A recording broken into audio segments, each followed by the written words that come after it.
यदि कोई कहे कि तुम्हें नामी मिल जाएंगे, नाम छोड़ दो,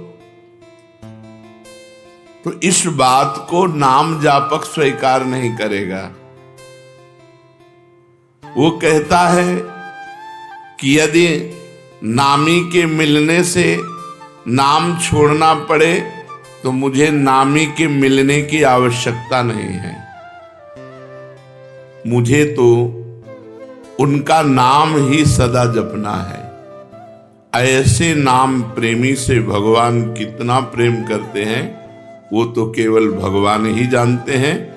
गोसाई जी कहते हैं कि जो ऐसा नाम का मतवाला है उसका इस कराल कलिकाल में आदि मध्य और अंत तीनों में ही, तीनों कालों में ही परम कल्याण होता है। जिसको भगवान से भी बढ़कर भगवान का नाम प्रिय है, यहाँ तक कि भगवान के सामने आने पर भी भगवान का नाम नहीं छोड़ता, उसका आदि मध्य और अंत तीनों महामंगलमय हैं। ताको भलो कठिन कलिकाल हूँ, आदि मध्य परिणामो, प्रिय राम नाम ते जाहि न रामो। बड़ी महिमा की बात कह रहे हैं। सकुचत समुझि नाम महिमा, मद लोभ मोह को कामो, राम नाम जप निरत सुजन पर, करत छाह घोर घामो। जो नाम प्रेमी है, नाम जब चलता है हर समय, तो अभिमान, लोभ, अज्ञान, क्रोध, काम ये सकुचा कर उस हृदय से भाग जाते हैं। जिस हृदय में निरंतर ऐसे नाम चलता है कि नाम के समान नामी से भी प्यार नहीं, जितना नाम से प्यार है, उस हृदय में अभिमान, लोभ, अज्ञान, क्रोध और काम ये सकुचा कर भाग जाते हैं, सामने नहीं आते, उसे परास्त नहीं करते, उसे जलाते नहीं। जो भक्त सदा नाम जप करता रहता है वो कड़ी धूप में भी छाया का अनुभव करता है, अर्थात भयानक दुख की परिस्थिति में भी भगवान की कृपा का, भगवान की दुलार का अनुभव करता है। भयानक विपत्ति भी सुख रूप बन जाती है जो नाम जप करता है। गोस्वामी जी कह रहे हैं कि आप विचार करके देख लो, नाम प्रभाव सही जो कहे को, शिला सरोरुह जामो, सो सुनि सुमिरी भाग भाजन भई, सुकृत सील भील भामो। आह, यदि कोई कहे कि भैया हमने तो देखा है नाम का प्रभाव कि पत्थर में कमल उत्पन्न हो गया, बोले मान लेना, संशय मत करना, दिमाग खराब है, पत्थर में कहीं कमल होता है, जल में कमल होता है, संशय मत करना। अगर वो नाम जापक है और वो चाहे तो पत्थर से कमल प्रकट कर दे, असंभव से संभव कर दे, बोले संशय मत करना। क्योंकि भगवान के नाम में अपार सामर्थ्य है। नाम को सुनने से, नाम को स्मरण करने से भीलनी सबरी भी परम भाग्यवती तथा शील और पुण्यमयी बन गई। तो क्या नहीं हो सकता नाम से। नाम वाल्मीक अजामिल के कछु, हुतो न साधन सामो, उल्टे पलटे नाम महात्म, गुंजन जितो ललामो। वाल्मीकि जी, अजामिल जी, इनके पास तो कोई साधना नहीं थी, केवल उल्टे पुल्टे भगवान का नाम जप किया। भगवान की नाम महिमा ने घुंघची को जवाहरात बना दिया, घुंघची को जवाहरात बना दिया, अर्थात जो बेकार था उसे महामूल्यवान बना दिया उल्टे पुल्टे नाम जप करने से। परम रत्न स्वरूप हो गया, वो भगवत स्वरूप हो गया। गोस्वामी जी कह रहे हैं, राम ते अधिक नाम कर तब, जेहि किए नगर गत गामो, भय बजाई दाहिने जो जपी, तुलसीदास से बामो। नाम की शक्ति नामी भगवान से भी अधिक है, क्योंकि भगवान नाम जापक के अधीन हो जाते हैं, नाम नामी को अधीन कर लेता है। इस नाम ने ग्रामीण मनुष्यों को भी परम चतुर बना दिया, परम विद्वानों को भी जो दुर्लभ है वो ज्ञान प्रदान कर दिया ग्रामीणों को। ग्रामीण का तात्पर्य जो अनपढ़ गंवार, वो भी भगवान का नाम जप करके परम प्रवीण बन गए। असभ्यों को परम पुनीत महात्मा बना दिया नाम ने। गोस्वामी जी कह रहे हैं, इसी नाम को जप कर तुलसीदास सरीखे बुरे जीव डंके की चोट से कहता हूं अच्छे हो गए, डंके की चोट से कहता हूं अच्छे हो गए। तुलसीदास जी कहते हैं, हमारे जैसे बुरे जीव नाम के प्रभाव से डंके की चोट से कहता हूं अच्छे हो गए। फिर जो अच्छे लोग नाम जप करेंगे तो उनका क्या महान भाव होगा। इसलिए भगवान का नाम सर्वोपरि, जो भगवान से भी अधिक बढ़ करके है। साधना में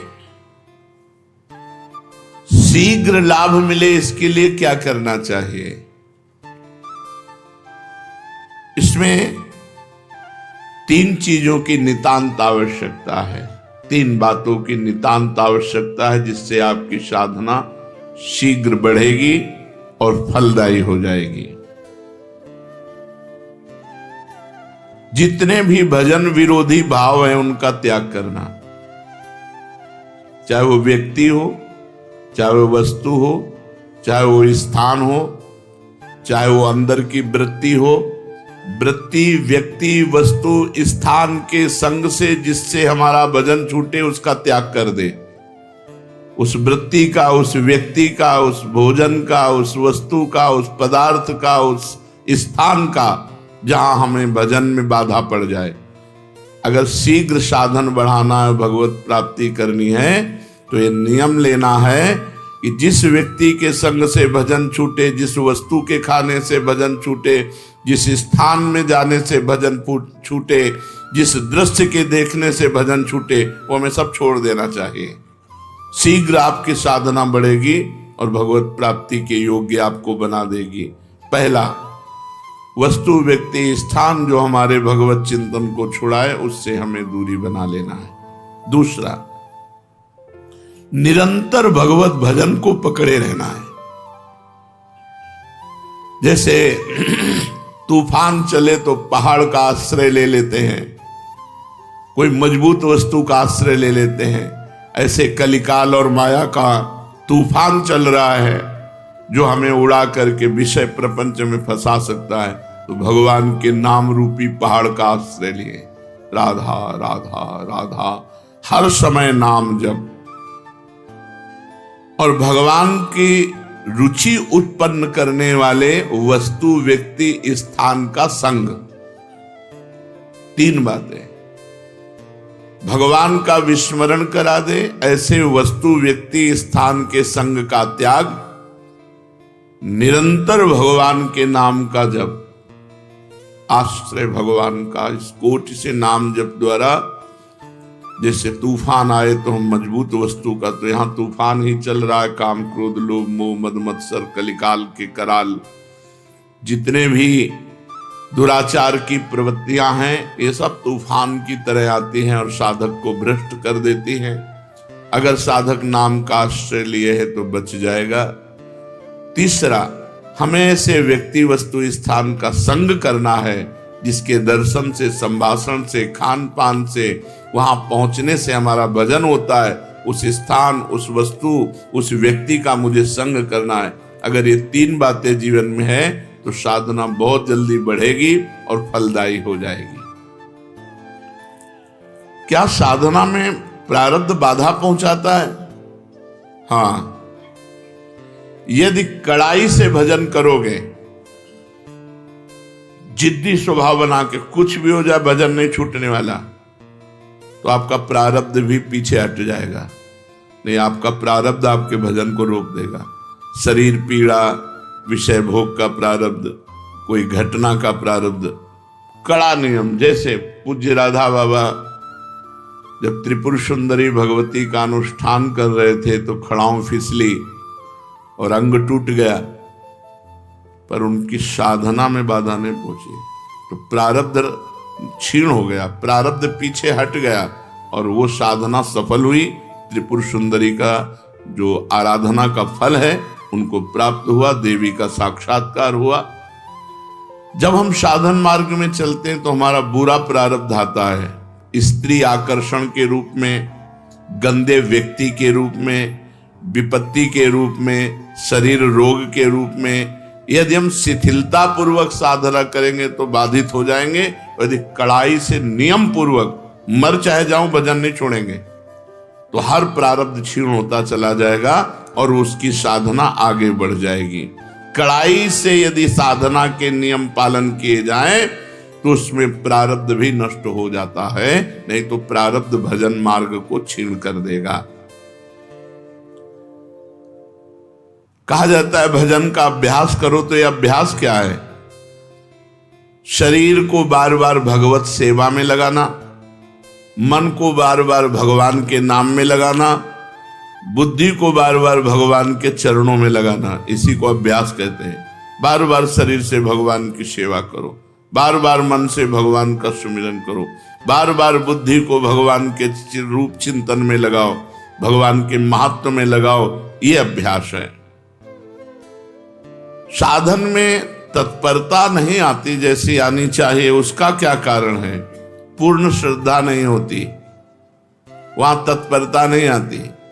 जब हमें महत्व बुद्धि और श्रद्धा हो जाएगी कि मुझे भगवत प्राप्ति ही करनी, तो साधना में तत्परता आ जाएगी। ये नियम है कि जहां हमारी महत्व बुद्धि होती है वहां हमारा चिंतन होता है, जहां चिंतन होता है उसी के मिलन की तत्परता आती है। तो प्रधान कारण है श्रद्धा ना होना, महत्व बुद्धि ना होना, इसलिए साधन में तत्परता नहीं आती।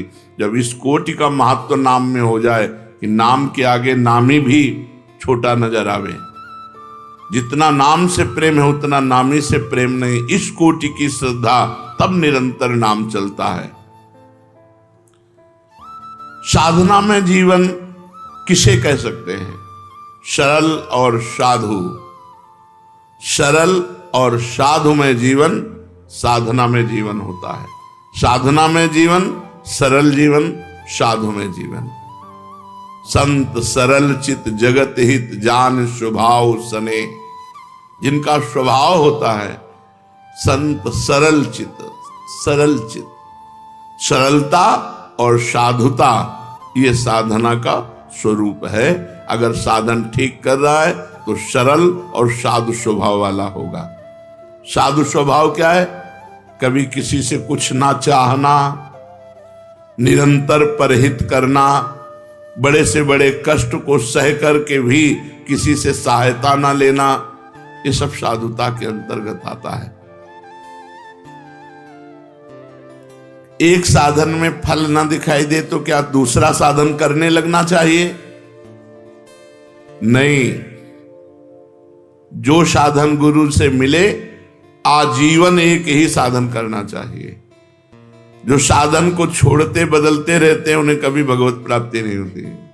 10 दिन नाम जप किया, 15 दिन योग किया, 20 दिन वो वैराग्य किया, ये ऐसे लोग थे। जो साधन पकड़ो आजीवन वैसे ही चलते रहो। जिस साधन को पकड़ो सारी आयु उसी में खपा दो, इस जन्म में ही भगवत प्राप्ति हो जाएगी, परम पद पर प्रतिष्ठा हो जाएगी। जो साधन पकड़ो आजीवन, जो नियम जो दिनचर्या आजीवन वैसे चलते रहो, उसको बदलाव मत करो, तो निश्चित भगवत प्राप्ति हो जाएगी, निश्चित परम पद प्राप्त हो जाएगा। ये जो बार बार गुरु बदलते रहते हैं, साधन बदलते रहते हैं, इनसे बड़ा अपराध बनता है। ये साधक वादक नहीं है, वो मनमानी स्वच्छंद अपने आचरण करके वो अपने को सुखी समझते हैं। कहा जाता है कि साधना में व्यभिचार ना हो, तो ये व्यभिचार का तात्पर्य क्या है? साधना में व्यभिचार है अपने इष्ट को छोड़ करके, अपने गुरु को छोड़ करके दूसरे की तरफ लुभायमान होना, दूसरी प्रणाली स्वीकार कर लेना, दूसरी भजन प्रणाली स्वीकार कर लेना, यह साधना में व्यभिचार है। अपने इष्ट और गुरु में ही हमारी भजन प्रणाली जो है वही चले। जैसे अपने यहाँ है नाम मंत्र वाणी सेवा, यही जीवन है। व्रत नियम संयम ये सब कुछ नहीं। निरंतर नाम जप करो, मंत्र जप करो, वाणी जी का गायन करो और 8 पहर स्वामिनी जी की सेवा में रहो। यही हमारी दिनचर्या है। हमारा जो अंतिम लक्ष्य है वो श्री जी की सेवा है। 8 पहर स्वामिनी जी की दासी भाव से, सहचरी भाव से सेवा। तो अपनी प्रणाली में ही रहे, अन्य प्रणाली स्वीकार करना साधना में व्यभिचार है। विश्व में किसी भी उपासना का खंडन न करे और अपनी उपासना को सर्वश्रेष्ठ माने और अपनी उपासना को कभी बदले ना, ऐसा साधक अव्यभिचारी साधक कहा जाता है। और जो बार बार अपनी साधना को बदलता है वो व्यभिचारी साधक है, वो लक्ष्य को प्राप्त नहीं कर पाता। क्या साधना की जो हमें अनुभूति हो रही है उसे प्रकट करके किसी को बता देने में हानि होती है? अपनी साधना और साधना की सफलता कभी भी किसी से नहीं बतानी चाहिए, नहीं बाधा पड़ जाएगी, पक्का बाधा पड़ जाएगी। आपकी दिनचर्या क्या है और आपकी अनुभूति क्या है, मरते दम तक, जब तक भगवत साक्षात्कार न हो जाए तब तक न बताओ। भगवत साक्षात्कार हो गया फिर तो कोई घाटा पड़ने वाला है ही नहीं। साधन काल में साधक को अपनी साधना और साधना की अनुभूति कभी किसी को भी नहीं बतानी चाहिए। चाहे कितना कोई आत्मीय हो, घर का हो, प्रेमी हो, अपनी साधना की और अपने साधन की अनुभूति की बात कभी नहीं कहनी चाहिए। आप कै बजे उठते हो, आपकी क्या साधना है, क्या 6 बजे ठाकुर जी उठा देते हैं, उठ जाते हैं, जो करवा लेते हैं, उसको प्रकट नहीं करना कि हम पूरी दिनचर्या अपनी खोल के रख दी, उसकी अनुभूतियां खोल के रख दी, ठप हो जाएगी आपकी दिनचर्या, बाधित हो जाएगी, नहीं होगी। जैसी चल रही थी वैसे नहीं होगी। बिल्कुल ये 100% की बात है, इसमें 1% भी मिलावट नहीं। 100% ये हम खुद अनुभव करके देखा। अगर दया करके, करुणा करके अपनी बात बता दी तो हमारी बात में फर्क पड़ गया, हमारी साधना में बाधा पड़ गई। तो साधना और उसकी अनुभूति ये दोनों तब तक छुपाता रहे जब तक भगवत साक्षात्कार ना हो जाए। बहुत संभाल कर गरीब के धन की तरह इसे गुप्त और सुरक्षित रखो। जीवन पर्यंत साधना का अभ्यास किया, मृत्युकालीन पर्यवसान क्या है, फिर क्या है? तो जो जीवन भर साधना करता है, मृत्यु काल में उसके पूरे जीवन का टोटल लगाकर भगवत स्मरण दे दिया जाता है। जैसे आप जीवन भर पाप किए हो, बीच में कुछ थोड़ा साधन पुण्य दान पुण्य, वो नहीं माना जाएगा। उसका भोग तुम भोगना, पर जीवन भर जो किया उसका टोटल लगा के भगवत विस्मरण तुम्हें करवाया जाएगा, क्योंकि तुम्हारी दुर्गति होगी। और जिसने भगवान नाम जप किया है तो उसको पूरे जीवन का आंकड़ा लगा करके कि इसमें अधिक क्या किया, तो बोले भजन, तो अंतिम समय भजन का स्मरण दो। तो जो भागवती का अधिकारी हैं वो अंतिम समय उसको भगवत स्मरण दे देते हैं और उसको भगवत प्राप्ति हो जाती है। पूरे जीवन का आपका कार्य ही अंतिम परिणाम पर अवलंबित है। पूरे जीवन आप जो करते रहे वही अंतिम परिणाम में आपको चिंतन दिया जाएगा। वो अंतिम में आप चिंतन नहीं करते, वो दिया जाएगा। छा गया भगवत चिंतन, या भूल गए भगवान को, छा गया संसार का कोई चिंतन। ये पूरा टोटल तुम्हारे पूरे जीवन का टोटल होगा मृत्यु के समय। 1 सेकंड में पूरा आंकड़ा फिट कर दिया जाता है। कभी कभी इससे चूक हो गई, नहीं जीवन भर प्रयास किया भजन का, तो दे दो भगवत स्मरण। कभी भूल चूक से भगवत स्मरण कर लिया, नहीं जीवन भर पापाचरण किया, तो भगवान की स्मृति नहीं आएगी। वो ऐसे लक्षण वाले जो उसको योनि मिलनी है वैसे चिंतन उसका बनेगा। यदि प्राण जाने के 2 दिन पहले ही बेहोश हो गया है तो उसकी गति क्या होगी? 2 दिन पहले भजन किया, मरने के 2 दिन पहले ही बेहोश हो गया, अब उसकी गति क्या होगी? क्योंकि अंतिम समय तो उसे होश है नहीं। उस दशा में 2 दिन पहले जो अंतिम चिंतन हुआ था उसी का भावी गति होगी। 2 दिन बेहोश होने के पहले जो चिंतन हुआ था उसी से उसकी गति होगी, वही उसकी अंतिम चिंतन गति मानी जाएगी। इसीलिए हर समय नाम जप करो, पता नहीं कौन सी श्वास आखिरी हो। अंत समय में भगवत स्मरण किस प्रकार का होता है? जिसने जीवन भर भगवान का स्मरण किया उस समय भगवान छा जाते हैं उसके दिमाग में। वो राधा राधा नहीं कहेगा, किशोरी जी छा जाएंगे उसके दिमाग में और उन्हीं के चिंतन में उमरेगा। इसीलिए जीवन भर माला चला रहे हैं, जीवन भर भजन कर रहे हैं कि अंतिम समय हमारा बन जाए। तो अंतिम समय क्या होगा? हमारे इष्ट देव आकर के छा जाते हैं। श्री राधिका निकुंज मंडली तत्र तत्र हृदय में विराजताम। श्री स्वामिनी जो अपने परिकर के साथ प्रकाशित हो गई। इसका साधन क्या है कि अंतिम समय में भगवत स्मरण हो ही जाए। संपूर्ण जीवन निष्पाप और भगवत चिंतन परायण रहो।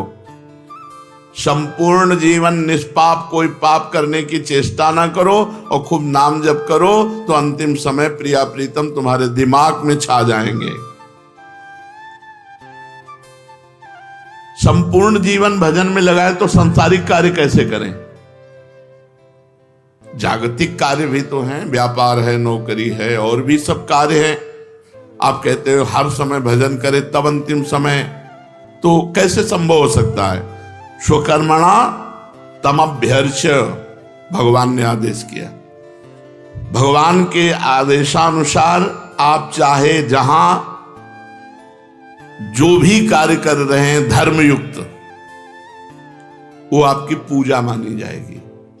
आप ऑफिसर हो, आप जज हो, आप वकील हो, कुछ भी हो, आपका जो कर्म है वो निष्पाप होना चाहिए।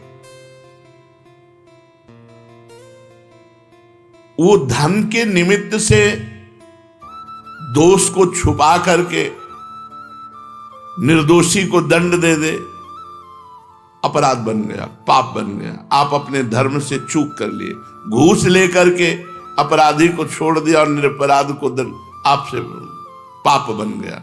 व्यापार आप कम तौल रहे हैं, ज्यादा दाम ले रहे हैं, आपसे अपराध बन गया। नहीं तो स्वकर्मणा तमभ्यर्च, आपका स्वकर्म ही भगवान की पूजा बन जाएगी। किसानी, खेती, व्यापार जो भी आप कर रहे हैं, यदि धर्म पूर्वक करें और नाम जप करें तो और पूजा बने न बने, वो आपका कर्म ही पूजा बन गया और भगवान की प्राप्ति हो जाएगी। इस पूजन में सामग्री की आवश्यकता नहीं होती, सिर्फ धर्म की आवश्यकता होती है। मन का भाव ये होना चाहिए कि मैं जो कुछ कर रहा हूं वो सर्वव्यापी भगवान की सेवा कर रहा हूं। चाहे जो भी कार्य आपका है, जो भी नौकरी पेशा व्यापार जो भी है, वो भगवान की पूजा है। भगवान की पूजा में अधर्म का प्रवेश नहीं, अधर्म नहीं होना चाहिए। तमभ्यर्च स्वकर्मणा, आप जहां हो धर्म के अनुसार आचरण करो, सब बात बन जाएगी।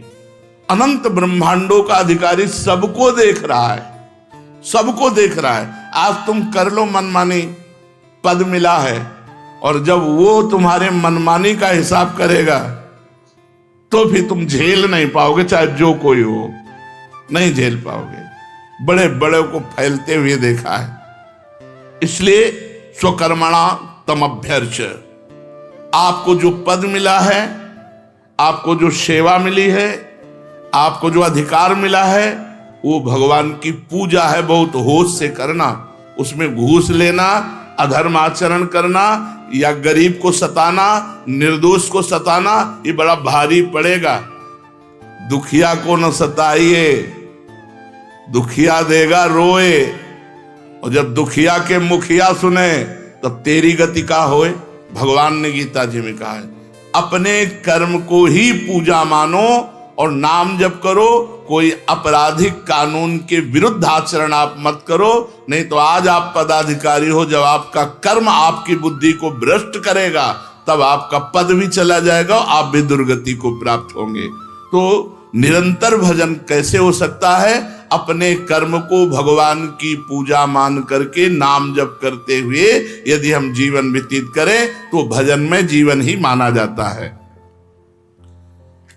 एक भक्त का सारा जीवन श्रद्धा भक्ति जप तप व्रत आदि से बीतता है, लेकिन उसे महारोग है, अंतिम समय में बहुत विपत्ति में मरा। ये क्या है? ये क्या है परिणाम? एक भक्त है जो पूरे जीवन भजन करता है और उसको महारोग, असाध्य रोग और विचित्र प्रकार की विपत्तियां देकर के उसका अंतिम समय पूरा हो, भारी कष्ट देकर, ये क्या है?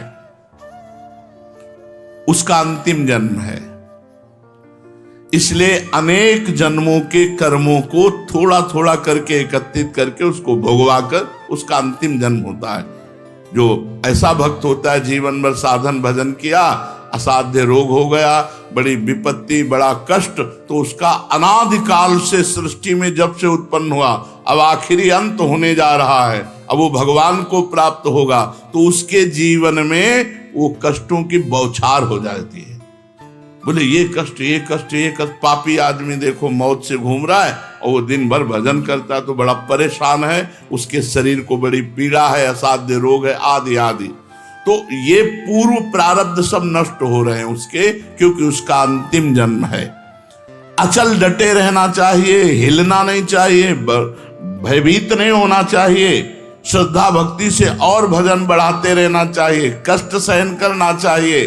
अंतिम जन्म भगवान की कृपा से इस संसार की आवागमन चक्र से वो मुक्त हो गया। इसलिए बड़े बड़े संतों को भी भीषण पीड़ा में, कष्ट में देखा जाता है। साधन मार्ग में ये बड़ी विभिन्नता देखी जाती है। ये क्यों? रुचि, समझ, चित्तवृत्ति का प्रवाह, अंतःकरण का मलिन होना अलग अलग। किसी की रुचि अलग है, थोड़ा भजन किया, थोड़ा प्रपंच किया।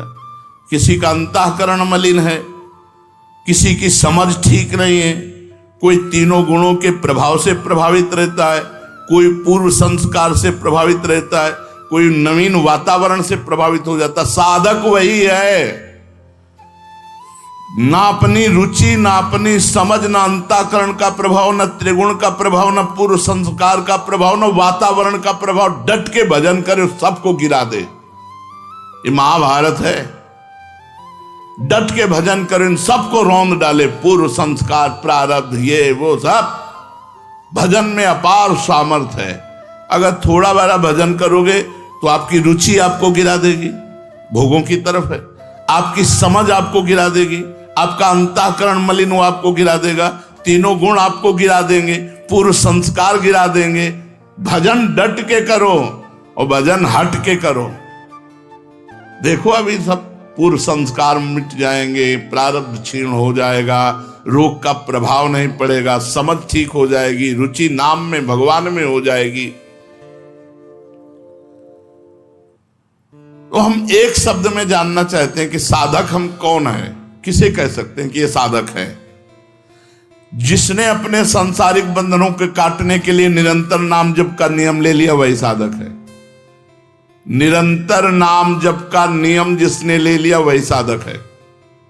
संसार बंधनों को काटने के लिए जिसने निरंतर नाम जप का नियम लिया, वही साधक है। वैसे साधक अपनी साधना को बचाने के लिए क्या करे? सत्संग, रोज सत्संग। इससे साधना बचेगी, बढ़ेगी और पचेगी भी। साधना जब नहीं पचती है तो भला फुलरा होता है, अपने साधन का अहंकार होता है, वो दिखाई देता है साधन का अहंकार। एक बार एक संत नाव में जा रहे थे, तो एक तपस्वी योगी थे, सिद्धि प्राप्त थी, तो गंगा जी में खड़ाऊ पैर करके वो चलते हुए जब बीच में पहुंचे तो उनका, ए महात्मा यही भजन करते हो, नाव में बैठे हो? तो चुप बैठे। पार हुए, नाविक से कहा, भैया कितने रुपया? बोले 2 रुपया। 2 रुपया। फिर उन महात्मा से कहा, जिन गंगा जी को भगवान शंकर अपने मस्तक पर धारण करते हैं, तू अपने योग के प्रभाव से उन पर पादुका पहन के आया, सारी तेरी तपस्या नष्ट हो गई। जो 2 रुपए में काम बना, पूरे जीवन की तपस्या प्रदर्शन में तूने नष्ट कर दी, अब तेरे पास कुछ नहीं रह गया। विचार करना मेरी बात का। तो जब साधना का फुलरा होता है, अहंकार होता है, तो कुछ दिखावा करने का होता है, उसी में नष्ट हो जाता है। तो सत्संग साधन को बढ़ाता है और साधन को पचाता भी है। जो रोज सत्संग सुनते हैं तो ऐसी कई बातें आती हैं जिससे हमारे अहंकार पर चोट लगती है। अभी तो हम निरंतर नहीं जप पा रहे, अभी तो हम सहनशील नहीं, अभी तो हमारी विषयों में रुचि, उसे अपने दोष दिखाई देते हैं और गुण ढक जाते हैं, तो अहंकार नहीं होता। इसलिए साधना को बचाने के लिए रोज सत्संग होना चाहिए, भगवान नामों का नियम पूर्वक जप होना चाहिए, किसी भी प्राणी की निंदा अपराध नहीं होना चाहिए, किसी की भी निंदा न करे। अगर भजनानंदी किसी की निंदा करेगा तो उसका भजन क्षीण हो जाएगा, उसकी साधना निष्फल हो जाएगी। पर निंदा के किए ते आवत नहीं, कछुआत मूर्ख पर्वत पाप को ले चल अपने साथ। किसी को दुख नहीं पहुंचाना, किसी की निंदा नहीं करनी और अपने भाव को गुप्त रखना है। प्रारंभिक अवस्था में बस इतनी बात साधक पकड़ ले, सत्संग, नाम जप, किसी की निंदा नहीं करनी, सावधानी पूर्वक अपने भावों को गुप्त रखना है, इसी से बात बन जाएगी। जो सत्संग सुनो उसका मनन करो, आचरण में उतारो।